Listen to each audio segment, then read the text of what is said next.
Bueno, buenas tardes a todos y a todas. Bienvenidos a esta nueva sesión, la número 235 del Club de Lecturas. Y hoy vamos a comenzar un nuevo libro, Reparemos el Mundo, de Corinne Peluchón, Humanos, Animales, Naturaleza, un libro de 2020 de esta filósofa francesa que, bueno, cuando salió editado, salieron algunos artículos aquí en España, y a mí me cautivó, lo propuse en la encuesta y salió elegido.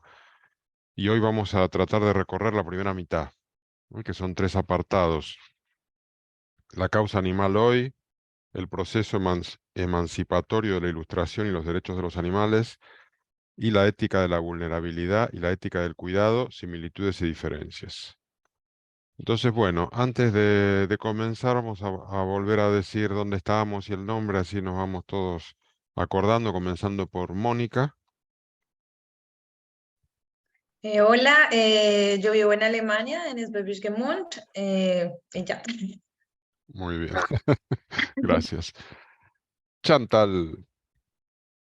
Hola, yo soy, bueno, Chantal, vivo en Madrid y soy mexicana. Por mi acento, pues lo verán, pero vivo aquí en la sierra, en la Navata Galápagos. Muy bien, gracias. Lexi. Yo me conecto desde Santiago de Chile. Gracias, Lexi. Paco. Me conecto desde Torre Pacheco, Murcia. Muchas gracias. Ana. Hola, buenas tardes. Soy Ana, me conecto desde Torrelodones, en Madrid. Gracias, Ana. Y Rebeca.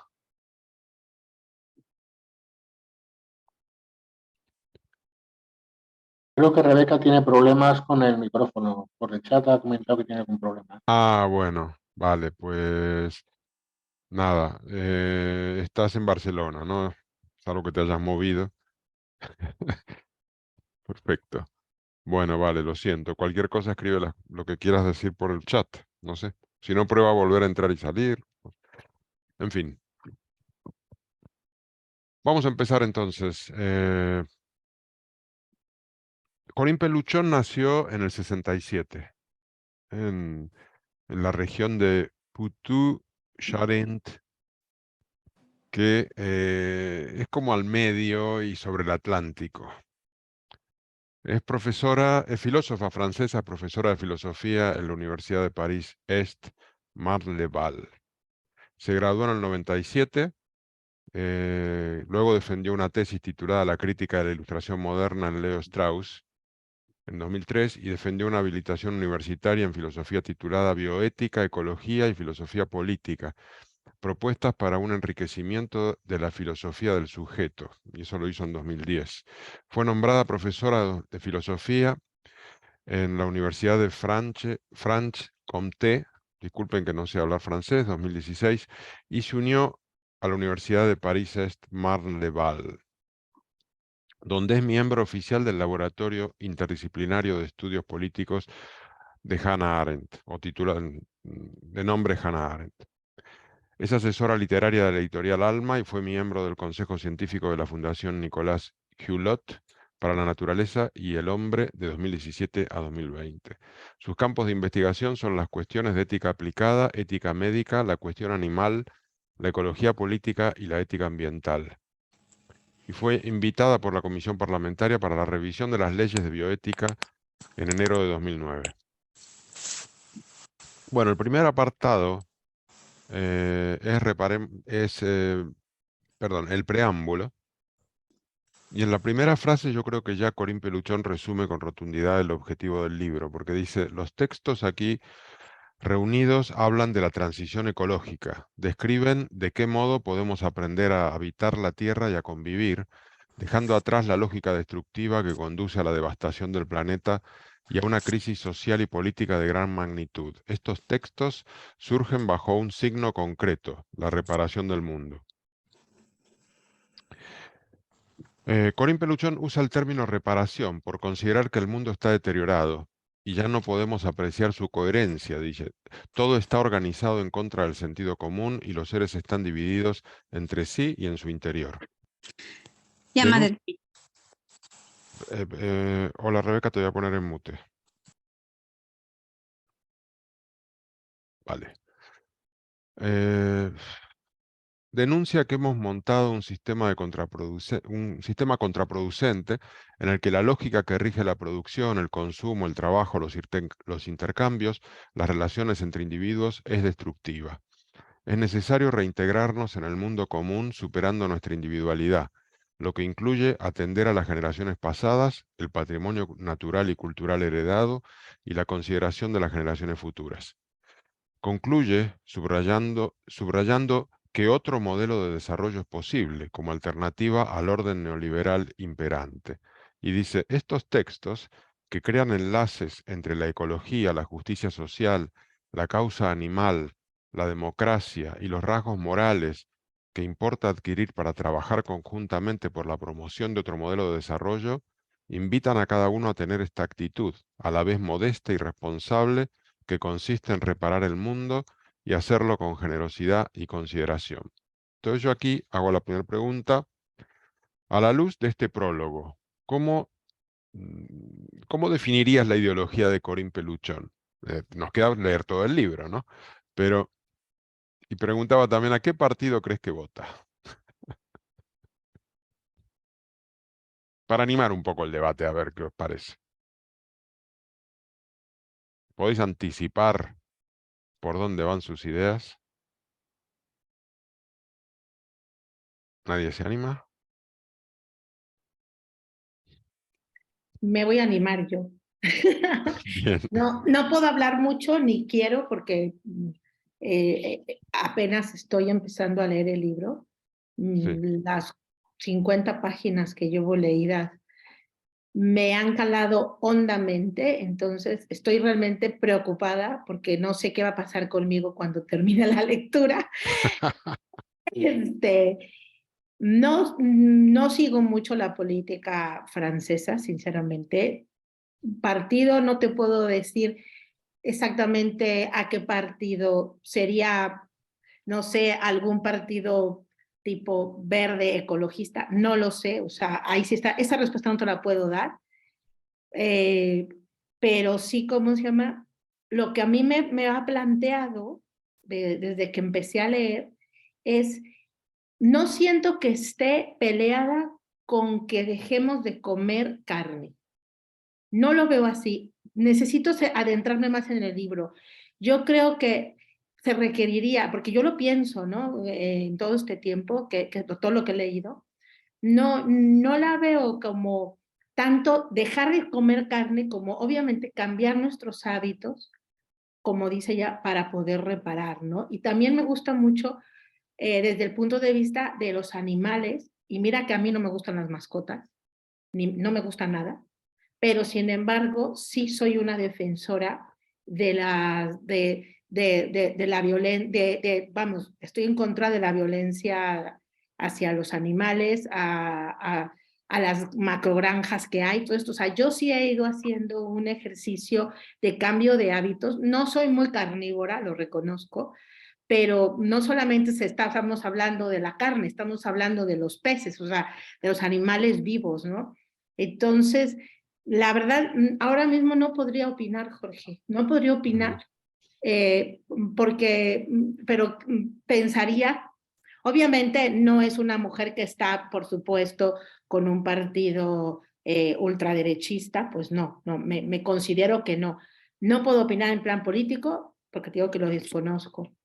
Pero bueno, ahí quedo y además te digo, llevo muy pocas páginas, entonces no quiero opinar todavía. Vale, gracias, Chantal. ¿Alguien más se anima? Lexi. Y luego Ana. Sí, a mí me interesó mucho este libro precisamente porque yo tenía mucha curiosidad de saber cuál era como el background intelectual de los animalistas, algo que no conocía. En ese sentido, no puedo dejar de pensar en los grupos que yo conozco acá de mi país, que son animalistas, y tratar de dónde se ubican en el espectro político. Ciertamente creo que no son de derecha, pero no estoy segura si son muy de izquierdas. Eso no lo tengo claro. Entonces, cuando tu pregunta es ¿por qué, a quiénes votan? Claro, probablemente votan los verdes, pero a lo mejor para ellos los verdes son muy conservadores incluso. y porque es un grupo que va más allá de la división política que nosotros conocemos de derechas, de izquierdas, socialdemócratas, etcétera, conservadores liberales. Creo que está más allá de eso. Y sin duda pienso que se me ocurre que es una ideología de izquierda, sí, sin duda, pero me parece súper interesante la pregunta porque yo creo que la causa animalista es una causa muy transversal, en definitiva, obviando los extremos, pero es una causa muy transversal y por eso me pareció tan interesante y por eso estoy yo no participo en todos los debates, pero en este en particular, porque la noción de reparación es una noción que yo he escuchado mucho respecto de los daños que tienen las personas en ellas, personas que han pasado por situaciones muy traumáticas, porque en muchos casos uno piensa que sí es posible reparar. Hay algunas personas que piensan que es irreparable los daños del holocausto, son irreparables, etc. Pero otros pensamos que sí es posible a través de distintas acciones. Entonces, en ese sentido, me pareció bastante positiva la óptica que tiene la autora. Bueno, ella en toda su obra de vida. Así que eso es lo que quería decir. Muchas gracias, Lexi. Ana María.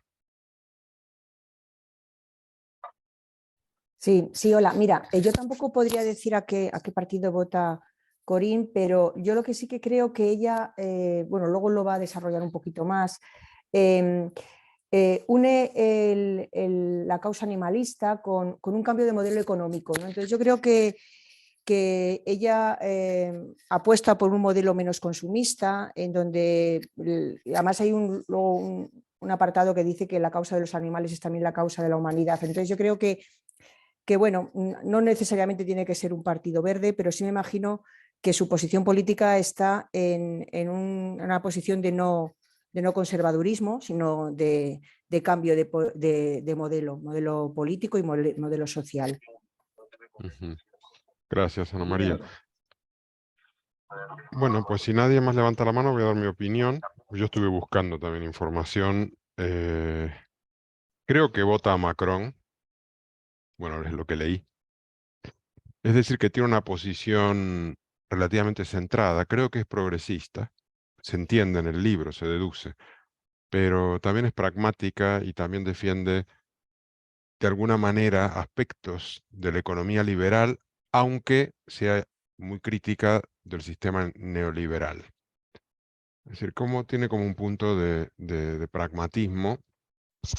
Además es gradualista, ¿no? Es como que no quiere algo de choque, quiere ir haciendo consensos con las partes perjudicadas y aplicando como una política de subsidios y de incentivos para el cambio de hábito y demás, pero bueno, lo iremos viendo. Bueno, pues continuamos. Pasamos al primer apartado, que es la causa animal hoy. La profundidad de la causa animal. Las violencias a los animales plantean un problema moral y una injusticia. El maltrato animal, dice Corín Peluchón, es el reflejo de aquello en que nos convertimos a lo largo de los siglos. Al supeditarlo todo a un orden economicista contraproducente, social y medioambientalmente, un orden que nos deteriora por dentro. El sometimiento a este orden dañino nos produce conflictos psicológicos que logramos paliar mediante estrategias como la negación, el distanciamiento o la racionalización, así que encontramos explicaciones.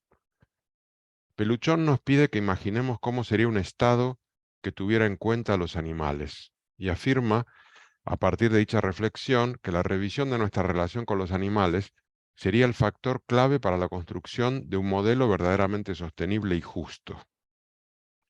Partiendo de una reflexión antropológica, Peluchón aboga por la politización de la causa animal, para reemplazar al individuo abstracto y autónomo del relato liberal clásico por seres corpóreos, que tienen hambre y sed y comparten espacio con otros seres vivos. Es algo que repite mucho esta idea. Este cambio de paradigma reemplaza la política por lo que ella llama una zoopolítica, en el que los deberes de los estados se amplían para proteger la biosfera, la biodiversidad y los intereses de los animales, que resume como no sufrir, poder conseguir comida y contar con condiciones de desarrollo. Pero Peluchón constata que hay una enorme brecha entre la teoría y la práctica, ya que mientras comenzamos a tener cierta sensibilidad con la causa animal, nuestras granjas continúan sometiendo a los animales a condiciones de vida y muerte abominables. Debemos abogar por cambios estructurales a nivel moral, político, económico y existencial, cambiar nuestros hábitos de consumo y avanzar hacia un nuevo modelo productivo que nos conduzca hacia una sociedad ecológicamente sostenible, más justa y más hospitalaria. Aquí define un poco cuál es su idea. Las dos primeras olas de la filosofía de la animalidad, siguiente título. Dice, la ética animal en las décadas de 1970 y 1980.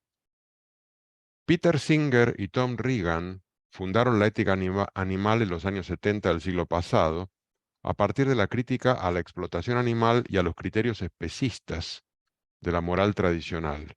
Su fundamentación partía de reconocer la sintiencia, un término extraño, pero que bueno, ahora se explicará, es decir, la sintiencia de los animales, es decir, su capacidad de sentir placer, dolor o sufrimiento y la existencia de intereses y preferencias individuales entre ellos. El término sintiencia, estas son palabras de ella, que viene del latín sentiens, sintiente, se sigue utilizando en ética animal para nombrar la capacidad de tener experiencias y sentir dolor, placer y sufrimiento de forma subjetiva. Un ser sintiente es un ser individuado, tiene una biografía, unas preferencias que su biografía conformó, y no solamente intereses motivados por la supervivencia y las normas etológicas de su especie. La sensibilidad, pero también la individuación, es decir, la subjetividad o el hecho de vivir la propia vida en primera persona, unidas a la capacidad de comunicar las preferencias, distinguen a los humanos y a los animales de otros seres vivos, como las plantas. Peluchón aclara la diferencia entre las plantas y los animales, aquí. Dice, las primeras son sensibles e interactúan entre ellas, pero no sufren dolor, mientras que los animales sí. Esta diferencia implica el reclamo de justicia hacia los animales, pero no en relación a las plantas. Y yo pongo, la sensibilidad no es suficiente. La clave es la sintiencia. La primera ola de la animalidad, representada por Singer y Regan, está significada por el antiespecismo utilitarista del primero y el antiespecismo deontológico del segundo. Ambos adolecen a los ojos de Peluchón de una propuesta de politización de la causa animal. También están limitadas a manejar una definición capacitaria de la sintiencia, al hacerla depender de las capacidades cognitivas de las distintas especies, algo que ella identifica como un sesgo que nos hace estudiar a los animales aplicando categorías humanas. El mismo error cometen quienes creen que la ciencia es el fundamento de la ética, dice. Concluye haciendo su propuesta, que es superadora de aquella primera ola animalista, en la que apela a las emociones y los afectos como palancas efectivas de la causa animal, descartando los argumentos utilitaristas o éticos que defendían Singer y Regan. No se trata de un asunto de conceptos o de ciencia, se trata de emociones. Lo cual podría ser acusado de irracionalismo, pero bueno, eso es una acotación que hago yo. Cuando la animalidad pone el humanismo a prueba, siguiente título, cuando la animalidad pone el humanismo a prueba. Citando a Derrida y Claude Lévi-Strauss, Peluchón explica cómo la causa animal pone en evidencia al humanismo elitista que excluye y somete al resto de especies. El ciclo del amor propio, fundado por el humanismo, estaría también en el origen de la exclusión entre los propios seres humanos, que se segregan por razas, origen o nivel sociocultural. Para romper el ensimismamiento humano, Peluchón enarbola la bandera de la sensibilidad, entendiendo la sintiencia como un factor no como un factor capacitario, sino basado en la noción de vulnerabilidad. Este es uno de los conceptos clave de su propuesta. La clave es el sentir el sufrimiento ajeno, lo que conduce a Peluchón a entender la animalidad como una fenomenología. Y entonces dice, la denuncia del maltrato animal cobra entonces una nueva dimensión ligada a la conciencia de la violencia inherente a una tradición que se niega a tomar en serio la vulnerabilidad que tenemos en común con los animales, nuestra susceptibilidad al dolor, al sufrimiento, al placer y a la perspectiva de nuestra propia muerte. Concluye haciendo una apelación a pasar de la denuncia a la propuesta e incluso mostrar en qué sentido el animalismo es la oportunidad de promover otro humanismo. Siguiente apartado, animalismo y humanismo. La causa de los animales es también la causa de la humanidad. Hay que dejar de negar el sufrimiento animal. Debemos pasar al otro lado del espejo, dice. Los vídeos de denuncia deben acompañarse con experiencias presenciales, porque si no se mediatizan y pierden efecto. Peluchón insiste en que la ética no puede ser solo razón lógica o juicio moral, y debemos autotransformarnos con nuevos rasgos morales o formas de ser sensibles al sufrimiento animal. Para ello hay que revisar a fondo el sentido de nuestra existencia. Debemos avanzar hacia una moral existencial que no permita aplastar a los demás para sentir que existimos, y la causa animal conlleva estos efectos. La consideración de nuestra finitud, dice, la conciencia del destino común que nos une a otros seres vivos, también cambia el régimen de nuestra afectividad, es decir, nuestras valoraciones, emociones, deseos y comportamiento. Alentada por el culto al rendimiento y por el rechazo de la finitud y de la muerte, tabú que impregna las sociedades contemporáneas, esta actitud explica los comportamientos ecocidas de los individuos, su ensimismamiento y la violencia hacia los demás, especialmente los animales. La causa animal rehabilita 4 aspectos esenciales: la noción de vulnerabilidad, la aceptación de la finitud, los límites del planeta y la apertura a la alteridad. ¿Qué esto quiere decir? El reconocimiento de la diferencia como un valor positivo. Peluchón defiende que la causa animal puede impulsar un reinicio del proceso civilizador. Y aquí hago la pregunta 2. ¿Compartes con Peluchón la visión de la causa animal como un factor de reinicio del proceso civilizador? ¿Qué crees que entiende la autora por proceso civilizador? ¿Cómo imaginas tu propio proceso civilizador ideal? ¿Quién se anima? La causa animal nos va a hacer mejores. ¿Alguna opinión? Venga, animaros, no tengáis miedo que no... Pues mira, yo lo que he estado pensando es que, a ver, ella lo que está, ella obviamente lo que está defendiendo, y bueno, defendemos todos, no tenemos que ser del movimiento animalista, es que claro, los animales sufren, ¿no?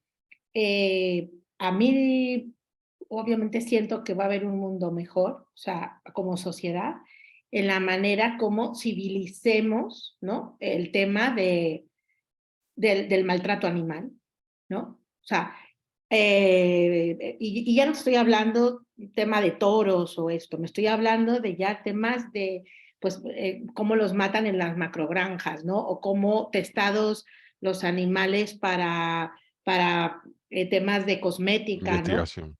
De investigación, que el animal sufre. Entonces, claro, tú como lo ves como un animal que no es un ser racional, entonces lo puedes machacar, igual que las peleas de perros o peleas de gallos, o sea, porque igual mucha gente lo ve desde su punto europeo, pero por ejemplo yo como mexicana, pues claro, en México todavía hay, sigue siendo, por ejemplo, legal las peleas de gallos, ¿no? Y que es una crueldad espantosa, pero se sigue moviendo, siempre hay un tema económico detrás. Mientras se siga moviendo dinero, eso va a seguir existiendo.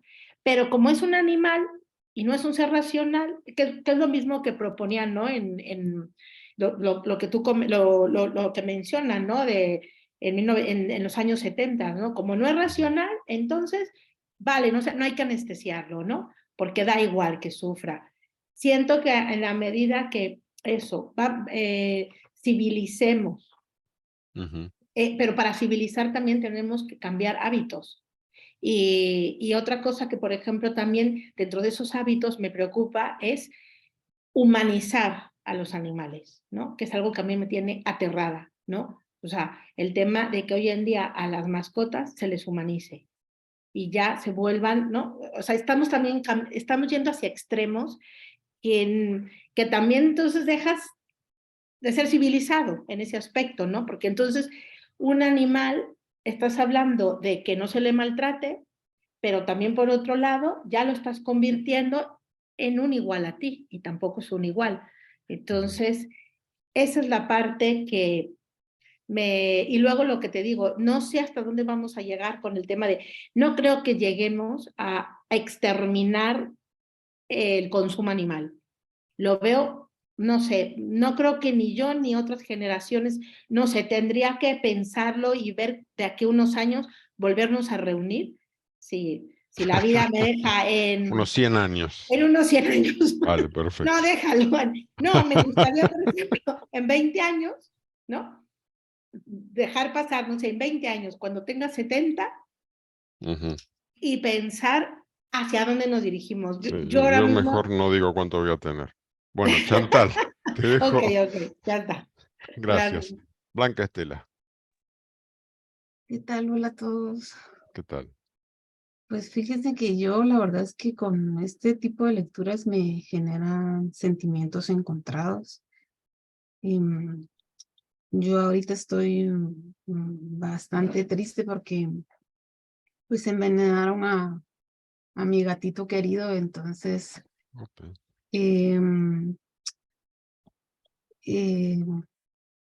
y no sé, cuando haces la pregunta de civilizado, yo siempre digo que me manejo mucho por el sentido común. Y es que no entiendo cómo la gente puede tener ese tipo de sentimiento hacia un animal porque le molesta, porque le desagrada, yo qué sé. Entonces, pero por otro lado,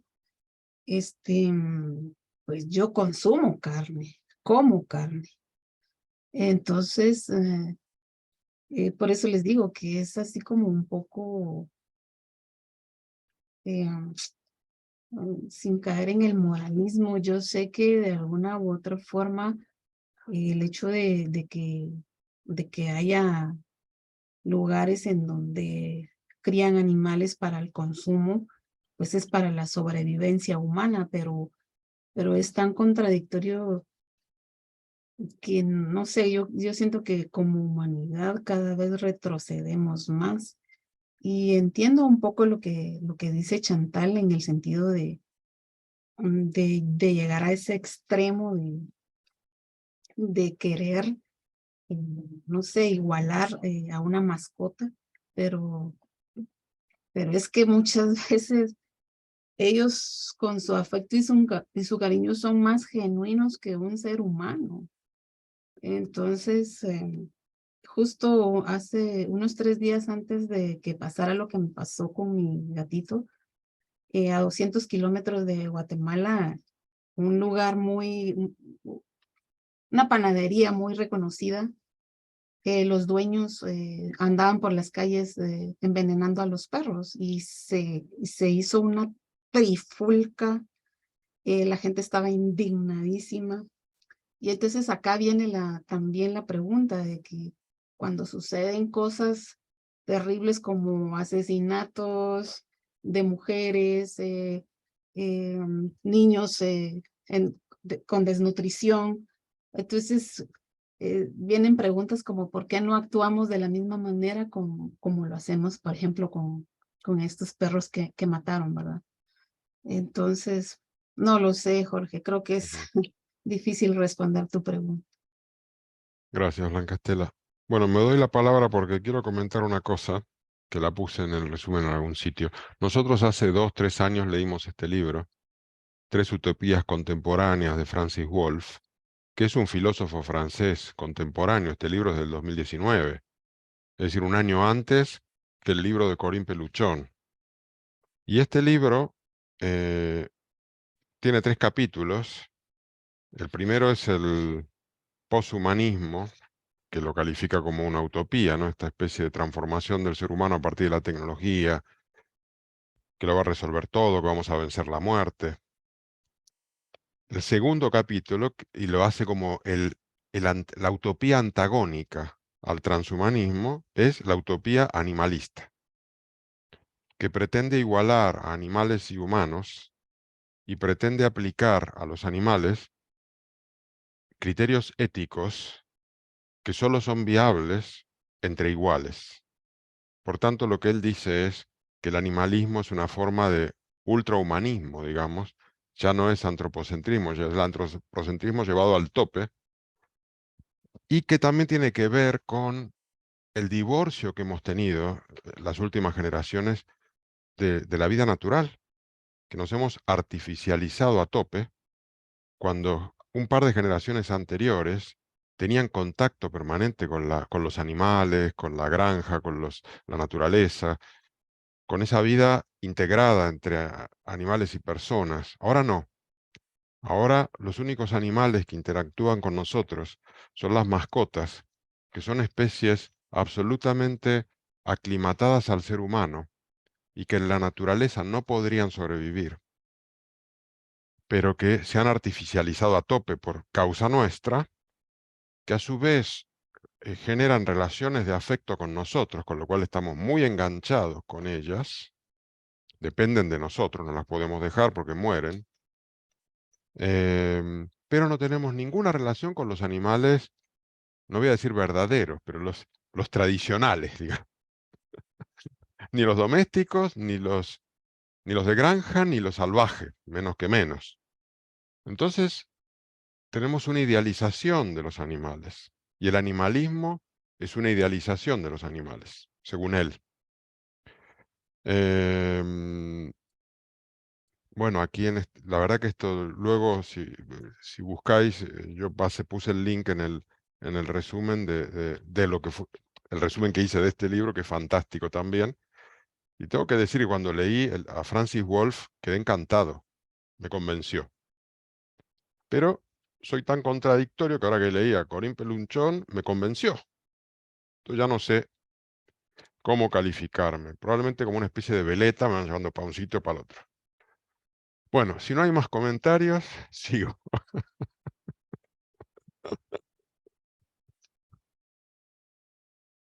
Venga, seguimos. La causa animal en la historia. Peluchón hace una macrolectura de la evolución humana, identificando tres grandes etapas. La primera habría sido o fue la era teológica, ¿no? La que todo estaba asignado por una creencia en un Dios, o en varios. La segunda es la etapa de las filosofías históricas, basadas en ideales y en utopías, que es, ella lo circunscribe al siglo XIX-XX. Y donde estamos ahora, ella lo llama la era de la desolación, que comienza en los 90, porque es el fin de las ideologías y una suerte de repliegue individualista, en el cual el único cometido que tenemos ahora es conseguir nuestro propio bienestar, pero al margen de la utopía general. No hay utopía. En esta era de la desolación en que vivimos, hay un resurgir de neototalitarismos, dice, que reivindican valores como, por ejemplo, la identidad, para lograr la sensación de comunidad, en oposición a los elementos extraños que vienen del exterior, dando lugar a un resurgir de nacionalismos autoritarios. Eso es un resultado de la globalización, que hemos incluso perdido la noción de identidad que ahora están usando sectores muy de ultraderecha. Ante este panorama desolador, Corín Pelluchon hace su planteamiento de reparación y dice: sin embargo, la existencia individual y colectiva adquiere densidad cuando el mundo común, que está formado por las generaciones pasadas, presentes y venideras, patrimonio natural y cultural y biodiversidad, es el horizonte de nuestras acciones políticas. Los individuos no solo viven para sí mismos, sino que cuidan de los demás habitantes de la Tierra y de las generaciones que vendrán, sin necesidad de que tengan fe ni se adhieran a ninguna ideología. Que aquí ya empezamos a ver su idea. Su idea es sacarnos del ensimismamiento y conectarnos, casi estoy por decir a todo, pero bueno, a la biosfera, al resto de animales, etc. Llama a la nueva etapa la era de lo viviente. Y para avanzar hacia ella, nos toca ineludiblemente politizar la causa animal.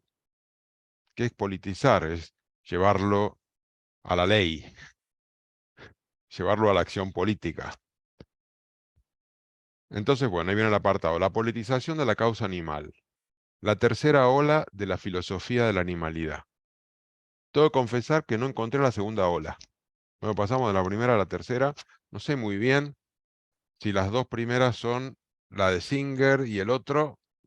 No me quedó claro, pero bueno. La tercera es la que ella defiende.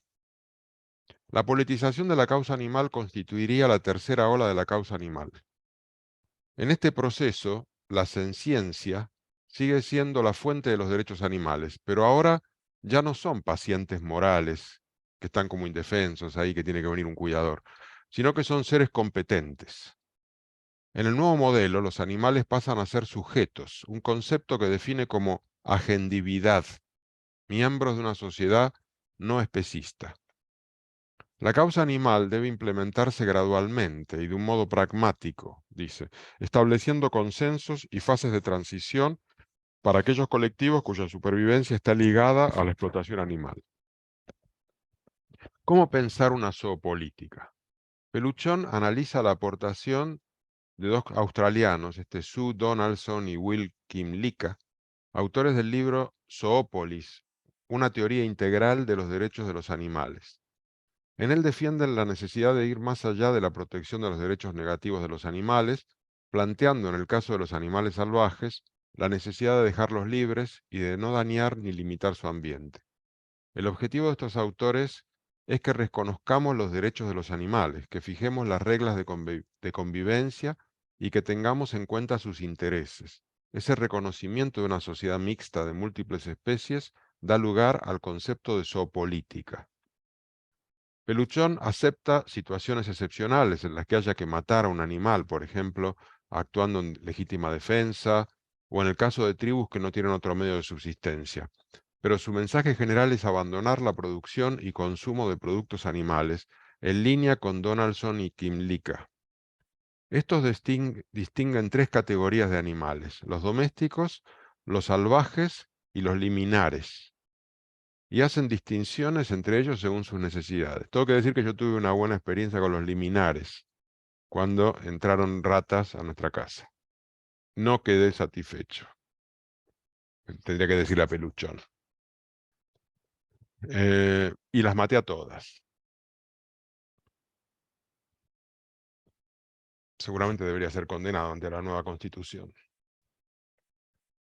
Peluchón enfatiza que hace falta imaginación y flexibilidad para poder entender y adaptarnos a las necesidades de cada especie, y lo compara con los derechos de las personas dependientes o minusválidas.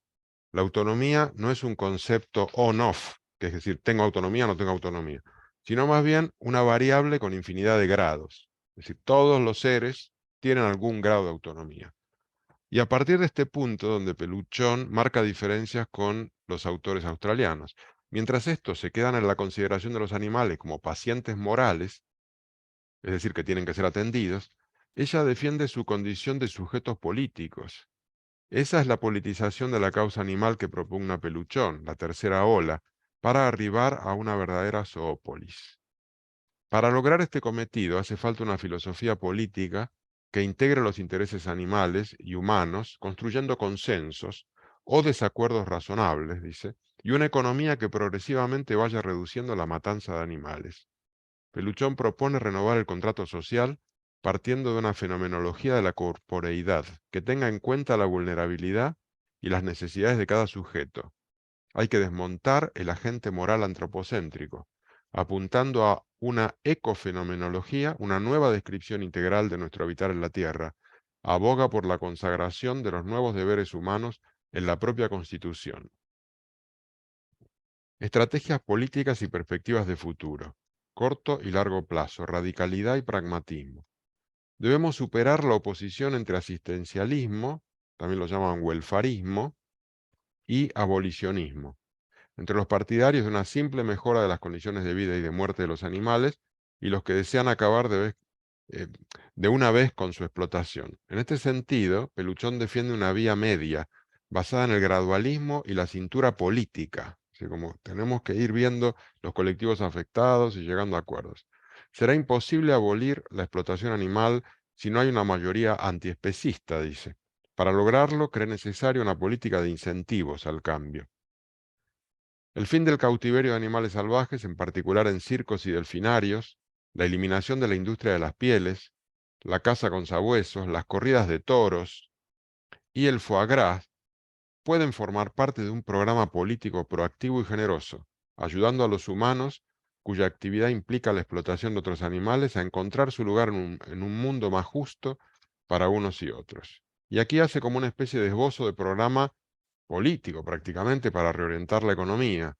Entonces dice, dar subsidios a quienes mejoran el bienestar animal, relocalizar la producción y dejar de comerciar con países que no respeten las normas ambientales, sanitarias, sociales y de bienestar animal, vegetalizar nuestra alimentación, fomentar alternativas a la experimentación con animales, generalización imperativa del modelo de cría extensiva, es decir, acabar con las macrogranjas o la producción intensiva.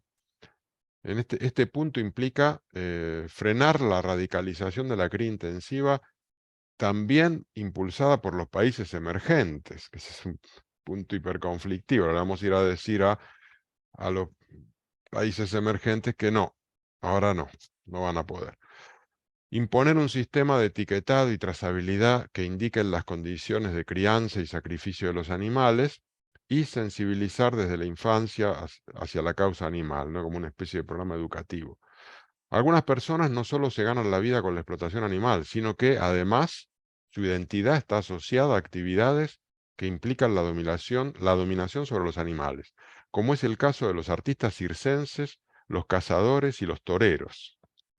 Las construcciones sociales vinculadas a estas actividades, que sus defensores a menudo asocian a imágenes de virilidad o a una lucha humana contra la muerte, deben ser deconstruidas.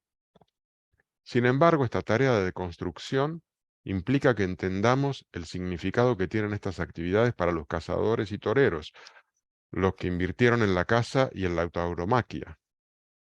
La condena inequívoca de las prácticas que conducen a la tortura de un animal inocente no justifica atacar a las personas que las llevan a cabo o que las defienden. Es mejor sacar a la luz lo arbitrario y desactualizado de las representaciones y estereotipos con los que se justifica el maltrato animal. Si descuidamos estos varios aspectos, la causa animal seguirá siendo objeto de conflictos que dividen a la sociedad, y la mejora del destino de los animales será nula o marginal. Es decir, que la próxima vez que veamos un torero, no hay que criticarlo, sino que hay que deconstruirlo. Pregunta 3. ¿Estás de acuerdo con Corín Peluchón en relación con la prohibición de la tauromaquia? ¿O prefieres la visión de Francis Wolff, que es el libro que lo leímos, que es muy crítico con el animalismo y además es un seguidor de las corridas de toros? ¿Tenéis algún...? Yo le hice esta pregunta porque suele haber aquí, solemos ser muchos los españoles que estamos aquí, aunque bueno, yo tengo mitad de un sitio, mitad del otro, con lo cual me zafo un poco del debate, por si alguien quiere opinar. ¿Hay que erradicar la tauromaquia o la dejamos?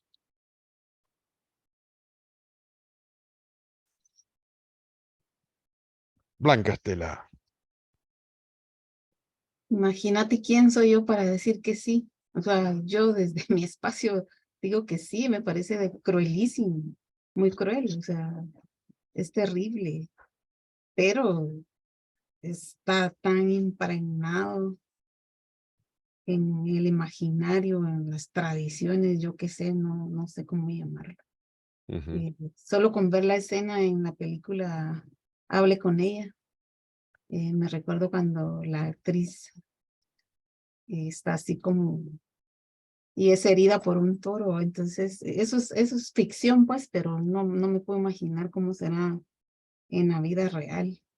Y por otro lado, sí o sí, o sea, sí, me parece muy cruel, muy terrible.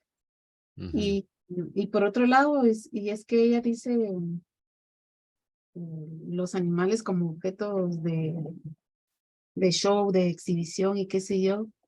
Yo cuando iba al zoológico, al único zoológico, bueno, en la ciudad, acá en Guatemala, siempre me daba una tristeza ver a los monitos, a los tigres encerrados en ese cuadro, entre esas rejas.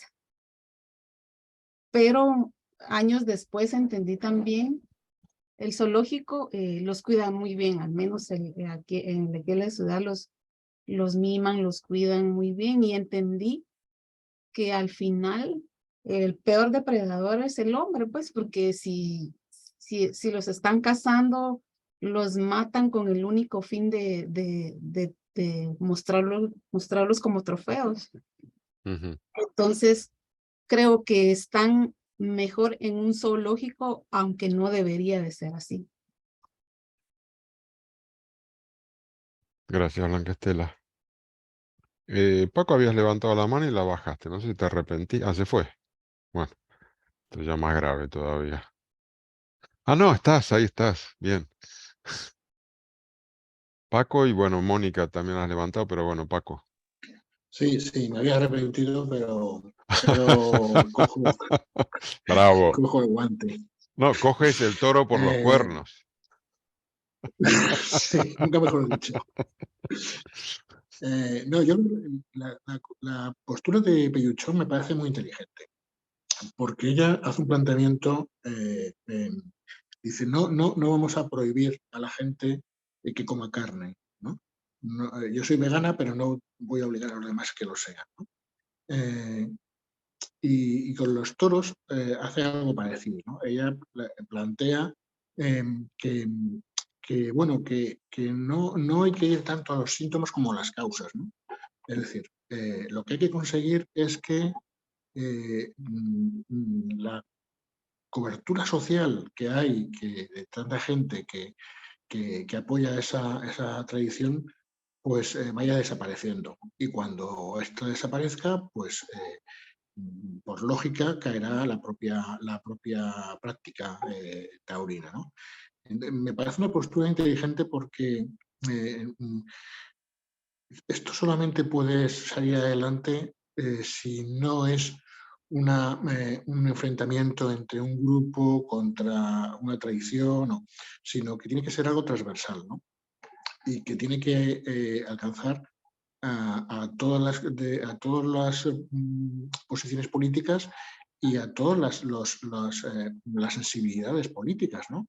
Es decir, que no tiene por qué ser un emblema solo de un partido de izquierdas o de una posición de izquierdas, ¿no? O de un grupo animalista, sin más, sino que tiene que ser una condición más general para la humanidad, ¿no? Ella, en algún sitio leí que decía que ella seguía el modelo de Lincoln, ¿no?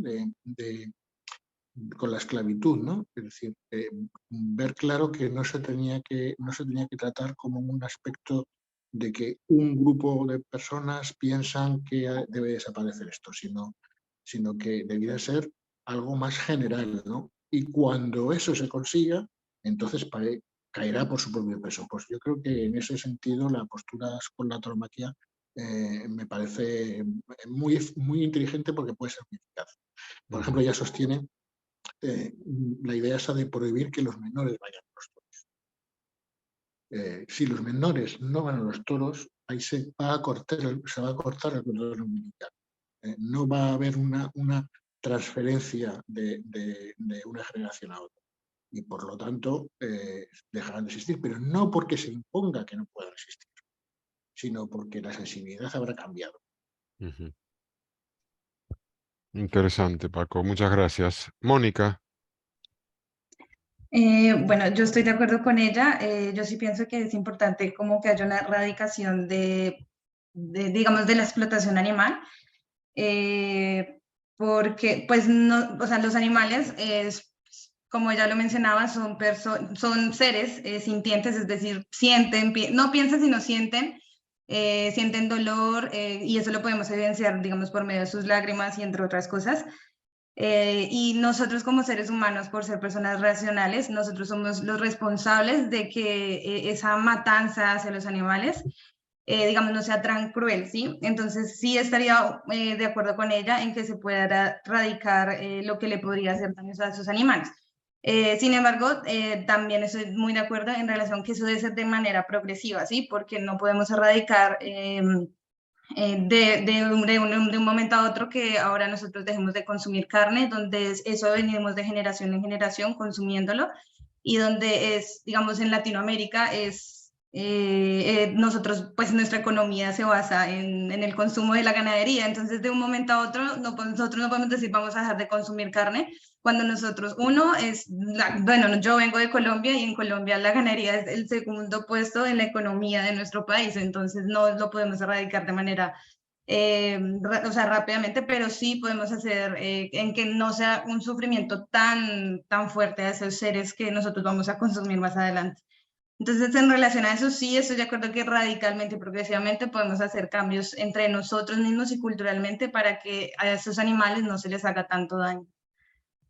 Y ya. Muchas gracias, Mónica, muy bien. Rebeca.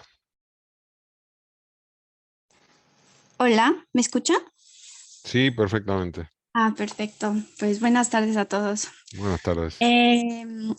A mí me parece interesante el término, la pregunta que ella plantea o la cuestión que ella plantea del tema de deconstruir. Más bien a mí me hace pensar en cómo se va a proponer hacer esa deconstrucción de tradiciones como el tema de los toros, en una cultura en que ya está muy arraigada, es parte del entorno. Incluso hay personas que no visualizan como maltrato animal, sino simplemente lo ven como tal, como una diversión. O sea, y incluso si reflexionan sobre eso, está tan arraigado a ellos que no lo ven mal. O sea, me parece muy, muy interesante más bien en sí cómo nosotros que estamos cuestionándonos ahora el tema de la deconstrucción, cómo proponerlo a otros, que me parece muy, muy interesante.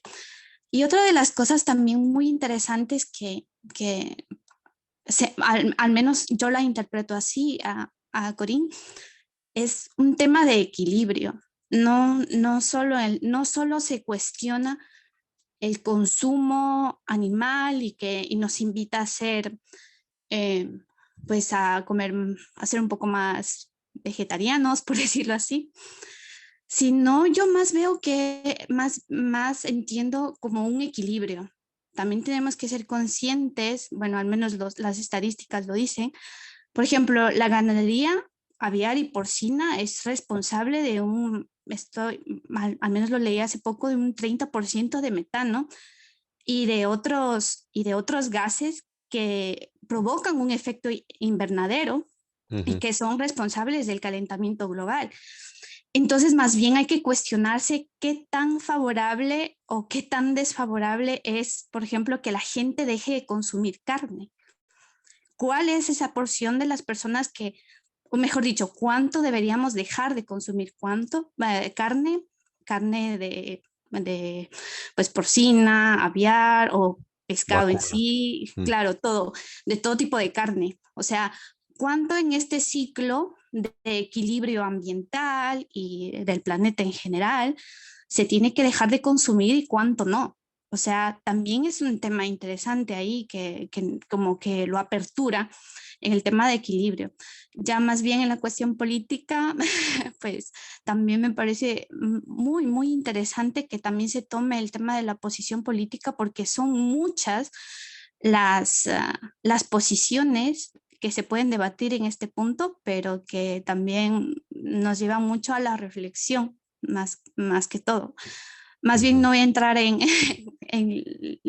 literatura política porque ya es algo que entra mucho a debate. Más bien estos dos puntos que he mencionado me parecen mucho más interesantes, más que todo el tema de invitar a otras personas a cuestionarse. Más bien no cuánto deberíamos dejar de ser, cuántos vegetarianos y otros cuántos carnívoros y así, ¿no? Más bien a la autorreflexión. Gracias. Muchas gracias, Rebeca. Blanca Estela.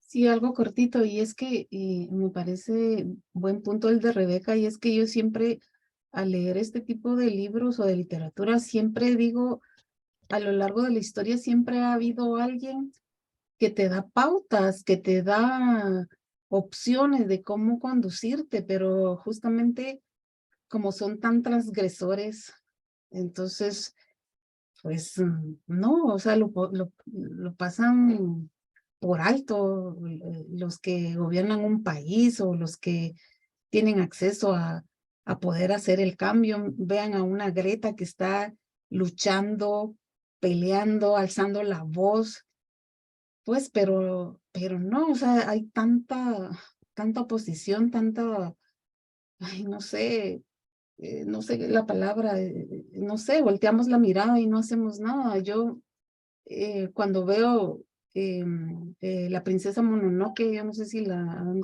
tenido algún momento de verla, se las súper recomiendo. Es una película animada que hicieron en 1997. Y yo digo, estamos en el 2023 y todavía seguimos hablando de cómo mejorar o cómo lograr un pequeño cambio para ayudar a este planeta, pero pues no lo hacemos. Ujú. No, muchas gracias. No, yo quería comentar que a mí el hecho de que la ganadería contribuya al efecto invernadero sí que me parece algo a tener en cuenta a tope y sería una razón de peso para reducirla. También que el consumo excesivo de carne no es bueno para nuestra salud, también me parece que es una razón de peso. La del sufrimiento de los animales me genera más dudas, porque yo entiendo que todos los animales están depredando entre sí. Es decir, la lógica del ecosistema es los animales que se comen unos a otros. Y cuando estamos hablando de evitar el sufrimiento del animal, estamos introduciendo un concepto humano que en los animales libres no existe. Entonces estamos trasladando una idea de ética humana al mundo animal. Entonces eso suena chino, ¿no? ¿O no? No sé, pero vamos, ese es el argumento de este Francis Wolff, que a mí me parece que tiene mucha fuerza también. Entonces, estoy de acuerdo con que no hay que ejercer violencia gratuita sobre los animales por diversión, ni hacer, no sé, juegos sádicos, y que el sacrificio de los animales para alimentación humana sea extremadamente doloroso. Habrá técnicas, no lo sé. O que la manera de criar a los animales sea más o menos amable, pero creo que estamos trasladando códigos humanos a un mundo donde esos códigos son ajenos. Entonces, bueno, simplemente quería decir, Ana María. Sí, para contestarte a ti un poco, Jorge, yo creo que lo de el sufrimiento animal a mí me indica más obligarles a vivir fuera de su propia naturaleza, ¿no? O sea, yo creo que evidentemente una gacela que está en la selva y es depredada por un león o por un tigre, pues no sufre. Yo no sé si sufre o no sufre, pero yo creo que está en su ambiente y está como en su naturaleza y Su lógica. Está en su lógica, sí. Cuando vemos los documentales y nos entra una angustia tremenda, yo creo que no tiene mucha razón de ser, pero ver, por ejemplo, a un simio en un zoológico dando vueltas y vueltas, o a un felino, ¿no? en una jaula, porque se vuelven locos, ¿no? O se trastornan. Yo creo que ahí hay algo de antinatural. Entonces no es ya el sufrimiento como lo puede sufrir porque tenga una herida y le duela, sino porque ya deja de ser lo que es en esencia. Entonces yo creo que eso conlleva que, bueno, pues como como ser vivo ya no esté donde tiene que estar. Y luego yo creo que también lo del sufrimiento animal, más que a los animales, a quien a veces nos puede hacer daños a los humanos, ¿no? Porque nos envilece como humanos, ¿no? Eso es. Sí, gracias. Vale, si no tenemos más comentarios, pues sigo avanzando. Educación y ética de las virtudes. Bien. Bueno, Peluchón aboga por una nueva moralidad que logre el respeto a los animales como respeto a nosotros mismos. Para ello plantea una ética de las virtudes que incluya a los humanos, la naturaleza y los animales, que elimine la necesidad de dominación humana, que se base en una combinación de emoción y razón y que revise nuestra noción liberal de autonomía política. Este enfoque, dice ella, es indispensable para que los individuos incorporen ciertos estándares medioambientales y de respeto por otros seres vivos en lugar de verlos como limitaciones. El concepto al que apela Peluchón es la consideración, como un opuesto a la dominación. Al sentir mi pertenencia al mundo común, dice, que me acoge al nacer y seguirá existiendo tras mi propia muerte, amplío la esfera de mi consideración e integro en el núcleo de mi bienestar los intereses de los demás, humanos y no humanos. La consideración que nace de la humildad sería el valor que amplifica los horizontes humanos y pone punto final al antropocentrismo. Esa nueva trascendencia más allá de lo humano, esa conciencia de vivir en un mundo común, se logra revisando nuestra relación con los animales. Y dice, por eso la relación con los animales es una escuela de consideración. Los animales a los que debemos consideración pueden ser nuestros maestros y mostrarnos el camino hacia ese humanismo de la alteridad, es decir, del diferente que pedimos. Y concluye este apartado con un título que es Estamos en la encrucijada. Dice, el animalismo es también un humanismo. Peluchón nos incita a reiniciar el proceso civilizador abrazando activamente la causa animal. Y aquí yo pregunto, ¿seremos capaces los humanos de ceder nuestra centralidad, nuestra posición central y renunciar al antropocentrismo? ¿O esa idea es contraria a nuestra psicología? Vamos así amablemente a decir, me bajo del pedestal y ahora estamos todos horizontales, igualitos. ¿Tú tienes la mano levantada, Ana María, o la tienes de antes? La tengo de antes, pero voy a aprovechar Bueno, también a vale. contestar. O sea que yo creo que es imposible. Vamos a ver, que no me lo imagino. Yo no me imagino cómo podemos decir todos igualitos, porque, pues porque como especie tenemos nuestras necesidades y nuestros intereses prioritarios, porque también tenemos necesidad de subsistir en este planeta, ¿no? Pero lo que sí podemos es tener en cuenta desde un punto de vista más generoso a los otros seres vivos, sobre todo cuando tampoco nos es necesario para cubrir nuestras necesidades el utilizarlos desde un punto de vista totalmente egoísta. O sea, quiero decir que yo creo que a veces podríamos hacer las cosas un poco mejor si nos planteáramos cómo hacerlas mejor. Me explico, que a veces es una cuestión también de no dejarnos llevar por la inercia, de ver que las cosas se pueden hacer de otra manera. Disculpad, pues Peluchón pone algunos ejemplos, ¿no? Ahora aquí al principio del libro sobre cuando yo tengo que hacer vías de transporte en un país, ¿no? Pues tengo que considerar que cuando yo trazo en un terreno una obra pública, ahí viven seres vivos, o sea, hay insectos, hay plantas, hay animales. Entonces, si yo en ese planteamiento de esa obra que necesito para a lo mejor comunicar, ¿no? Poblaciones, los tengo en cuenta, pues va a ser un proyecto a lo mejor más complicado, va a ser más largo, voy a tener que plantearme más cuestiones, pero desde un punto de vista más ético y más generoso, creo que hay que hacer ese esfuerzo para incluir a todos los seres vivos en nuestro proyecto de subsistencia, en nuestro proyecto de vida. Ujú. Gracias, Ana. Blanca Estela.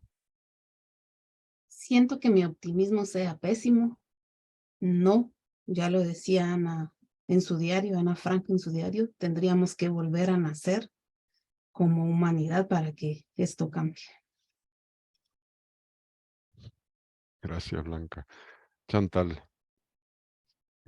Pues yo definitivamente digo que no, y porque siempre va a haber un tema económico, y nos guste o no, y ese tema económico va a hacer que siempre siga nuestro egoísmo, siga queriendo esta lucha de poder, y bueno, y como siempre es la parte económica, tiene que ver con la venta esta de desarrollo de las ciudades o de las zonas rurales, que se acerque la población a las zonas rurales y que haya, por ejemplo, en el caso del turismo. Lo digo en concreto porque no sé si sepan, en México el famoso tema del Tren Maya, que a mí me parece una verdadera aberración y que ha generado ampollas, ha generado muchos problemas.